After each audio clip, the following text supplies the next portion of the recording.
Trey Mountain Road, also referred to as Forest Service Road 79, is 1.1 miles north of Georgia 356 on Georgia 1775.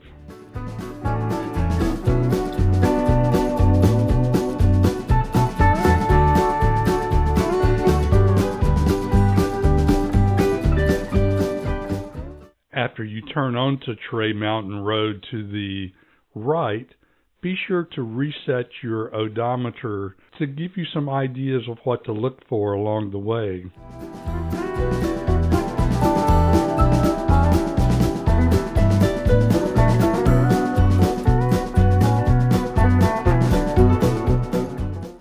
You can find these milestones in the notes within the description of this video below.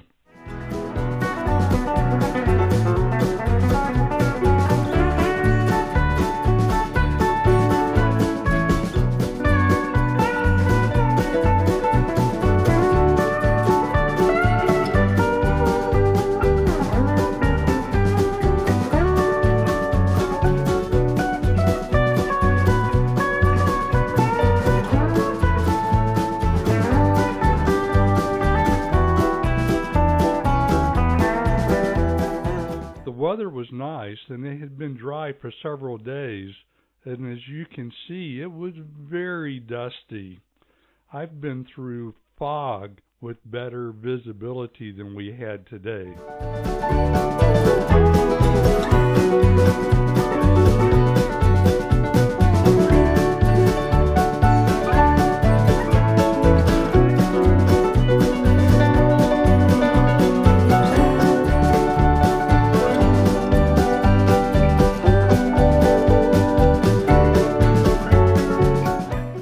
At 6 miles up Trey Mountain Road, you'll come to a fork.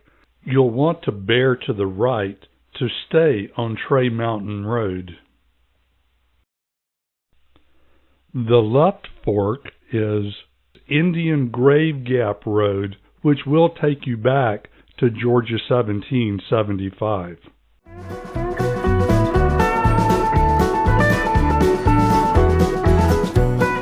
At 8 miles, you'll come to a clearing at Trey Gap.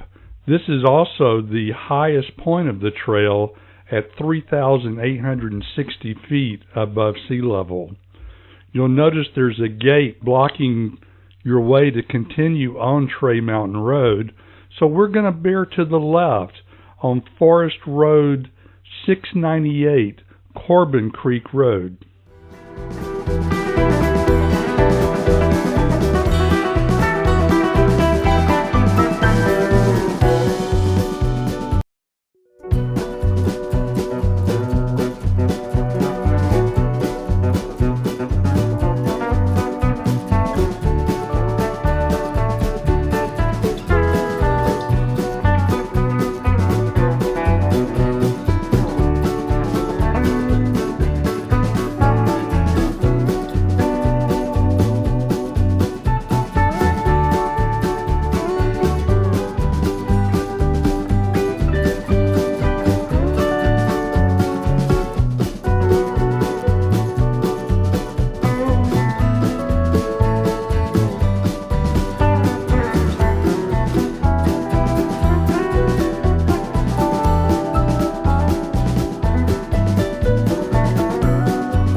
With the trees still not leafed out, there were many great views of the National Forest.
At roughly 13.2 miles, in a hairpin curve toward the left, you're going to cross over Corbin Creek, which flows through a culvert underneath the road. Be sure to look off to your right for a nice little waterfall on Corbin Creek.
So here we are at the northern terminus of Corbin Creek Road, 18 miles from the point where we turned on to Trey Mountain Road. From here, if you turn left and go back toward Helen, it's 12.7 miles back to the intersection with Georgia 356. Thanks for riding along, and what's going to be your next free time adventure?